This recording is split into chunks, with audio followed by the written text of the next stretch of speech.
Helping girls bridge the confidence gap, a conversation with Illana Raia.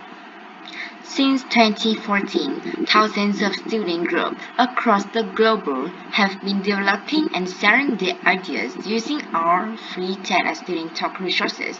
To celebrate 10 years of TED Student Talks, we have been collecting stories, impact from the program's facilitators as part of our 10 for 10 years series. For the installment of the series, we're highlighting Illana Raia, an entrepreneur who founded êTRE, an organization which connects girls with mentors across dozens of industries and has integrated the Student Talk program into êTRE for the past 4 years. Here, we speak with program's manager Sasha Rudenko, who know about her thoughts on how the program fits into the mission of êTRE and how it has helped girls bridge the middle school confidence gap. Sasha Rudenko tells us about êTRE, what the organization is, our role, and what students who serve. Illana Raia, we take girls directly into a company that they're interested in and meet female leaders face to face. It's very girl-driven. We go into companies like Spotify and Google. We bring the belt at NASDAQ, and we meet the women who work there. And we do this because our research from 2024 confirmed girls' confidence between age 30 and 13 and 18 is dropping by 20%, but 91% of girls said that higher confidence is directly related to mentorship. So a big part of what we do, whether it is through company visits, book or TED, is we bring girls into close proximity with amazing mentors so that their voice can be heard and their ideas can be explored in a bigger way earlier on. How do you find the TED Student Talk program? How do you implement it into what you were already doing with êTRE? A lot of things that were my identifying girls, particularly in high school, particularly looking at college, suddenly went out in smoke at the start of the COVID-19 pandemic, right?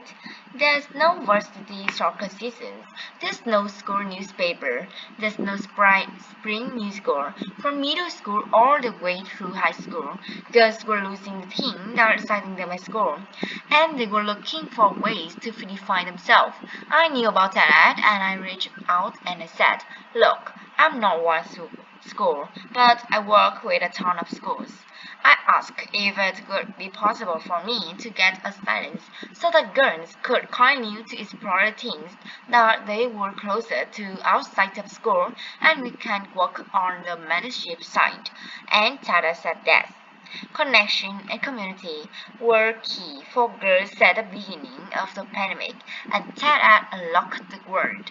2021 was our first year and it was such a game changer for our girls because they suddenly found out things that they couldn't do at school. They could talk to other fathers and let the world know what their idea was. It gave them a different spring abroad at a time when everyone was so isolated, and it immediately gave them a larger community. We paid each girl with particular mentor and encouraged the girls to think real big. The mentors we had have been incredible.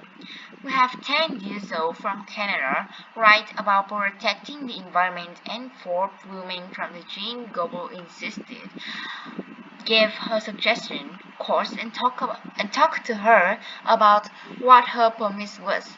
I don't know that could have happened before the start of COVID.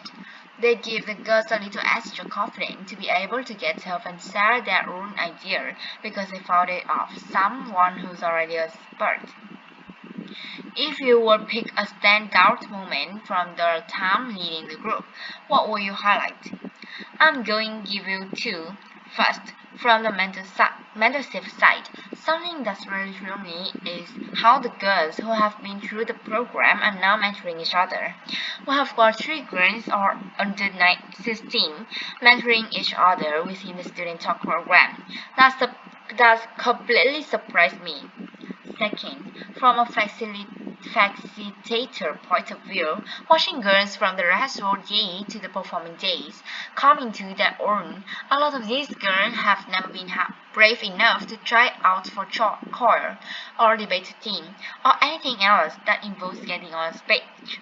They might be shy or they are nervous about the bridge, and then they stand on that carpet and stand up to that mic and it's like someone flips a switch. There's a different kind of confidence that comes because they're talking about something they choose. They weren't a scientist. They have been thinking about it for 6 months. They did all the writing. TED Ed is special because it's so student driven and that I'll take that type of confidence all day. It's not the ultimate grasping of the mic that raises our voice. It's support from fellow speakers, the encouragement of epic mentors, and a step-by-step process that Tara lays out that fights them find their voice. Aside from confidence, if you were to pick skills, soft and hard skills, that you have seen the student improve the most by going through the student talks activity, what would those be? Tara lets them take on a really big topic, whether it's entrepreneurship or grief or climate change or cultural norms in their country. It's different from a regular assignment that you're used to. The expansiveness of thought is really great with this program and lets them think big. I love the feedback they give each other, especially in the beginning when we're in those group settings before we're rehearsing individual talks. They don't know each other and that they are really willing to listen. If you tell most people that middle school girls are going to be immediately collaborative and supportive, most people are going to roll their eyes. I only see that with TED. It affords a lot of collaboration and peer support, which is not outside for their own school system. The girls always surprise me with how well they do with activities in the very beginning. They write beautifully, and I don't know if that girls who are drawn to TED or if it's just that blue sky, say whatever you want expect of it, which is different than regular homework.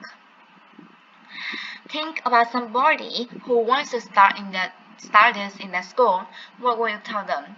What has been the most challenging part about implementing student talks at êTRE and how did you overcome it? For the first 3 years, when we were only virtual, girls were busy.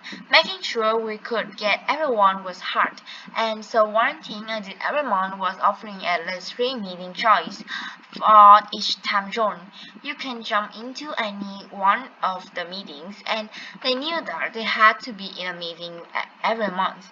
If someone couldn't make any of them, I made sure that I could meet one-on-one with her.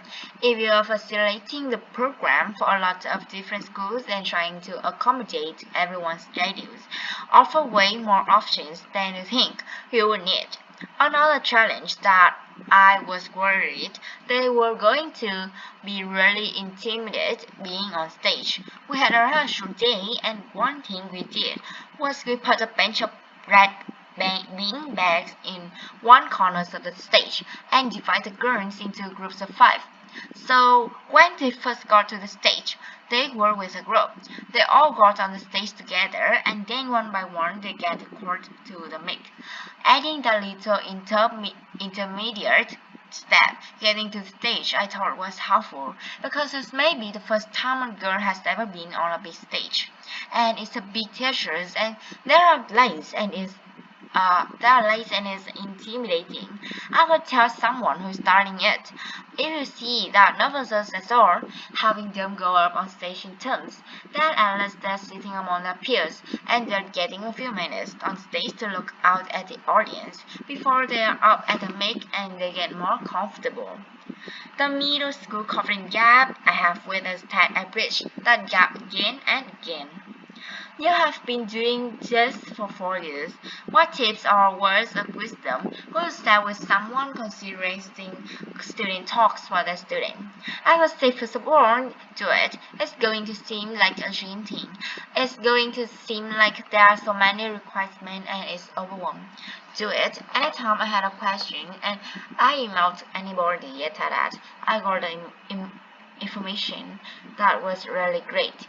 I think the students have to really want to do it. If a parent comes to you and assures you that this child who's not saying one word really wants to do it, the kids have to really want it, and those are the best talk. It's really enriching thing to add to the program, whatever the program might be.